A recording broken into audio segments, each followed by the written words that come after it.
វត្តស្នេហាលោកប្រធានាធិបតីស៊ីជីនពីងកាលណាយើងនិយាយអំពីឈ្មោះស៊ីជីនពីងមនុស្សជាច្រើនតែងតែគិតអំពីភាពដឹកនាំដាច់ខាតម៉ឺងម៉ាត់ឬអាចជាជនផ្ដាច់ការក្នុងបរិបទនយោបាយចិនសពថ្ងៃនិងជាមេដឹកនាំកម្ពុជាដែលដឹកនាំឲ្យចិនក្លាយជាមហាអំណាចធំបំផុតនាពេលបច្ចុប្បន្ននេះអត្ថបទនេះមិនមែននិយាយអំពីស៊ីជីនពីងក្នុងតួនាទីនយោបាយនោះទេប៉ុន្តែគឺនិយាយអំពីជីវិតស្នេហារបស់លោក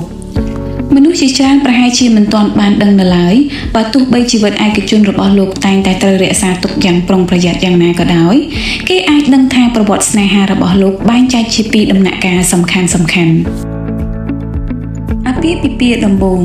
នៅដើមទសវត្សរ៍ឆ្នាំ1980លោកស៊ីបានរៀបការជាមួយអ្នកនាងកេលីងលីង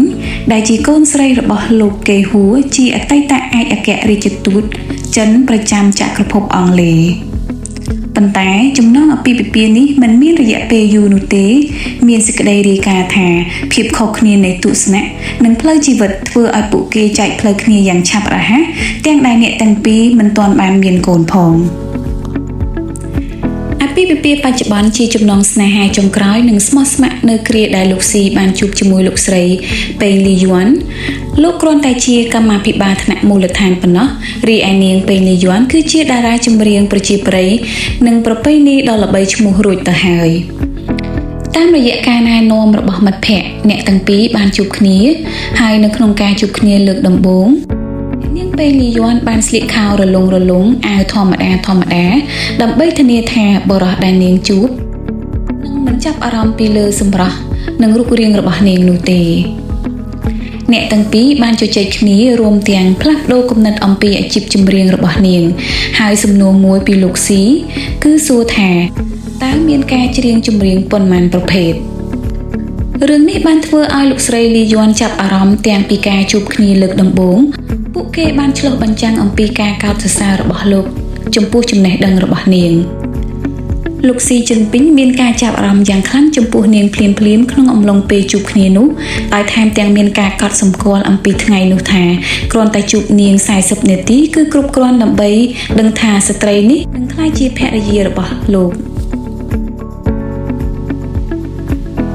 បន្ទាប់ពីការជួបលើកដំបូងរបស់ពួកគេបានបង្កើតទំនាក់ទំនងហើយបានរៀបការនៅក្នុងខែកញ្ញាឆ្នាំ1987ក្នុងពិធីសាមញ្ញមួយគឺអាហារពេលល្ងាចជាមួយមិត្តភ័ក្តិជំនួសឲ្យពិធីមង្គលការដ៏ប្រណិតមួយចំណងអាពាហ៍ពិពាហ៍របស់អ្នកទាំងពីរបានបង្កើតកូនស្រីម្នាក់បច្ចុប្បន្នកំពុងតែសិក្សានៅសាកលវិទ្យាល័យ Harvard សហរដ្ឋអាមេរិកនៅពេលដែលលោកស៊ីជីនពីងបានឡើងតំណែងជាប្រធានាធិបតីបន្តពីលោកហ៊ូជីនតៅក្នុងឆ្នាំ2012លោកស្រីប៉េងលីយួនក៏ត្រូវបានគេស្គាល់ថាជាស្ត្រីទី1 First Lady ដែលមានតួនាទីយ៉ាងសកម្មក្នុងការទូតវប្បធម៌និងបានដើរតួយ៉ាងសំខាន់ក្នុងការជួយលម្អរូបភាពសាធារណៈរបស់លោកនិងធ្វើឲ្យសម្ភារៈកថារបស់លោកកាន់តែងាយស្រួលសម្រាប់ប្រជាជនលោកស៊ីធ្លាប់មានប្រសាសន៍ថាខ្ញុំមានគ្រួសារដ៏មានសុភមង្គលខ្ញុំនិងប្រពន្ធរបស់ខ្ញុំសុទ្ធតែមានអាជីពផ្ទាល់ខ្លួនប៉ុន្តែយើងធ្វើការជាមួយគ្នាដើម្បីសាងអនាគតគ្រួសាររបស់យើង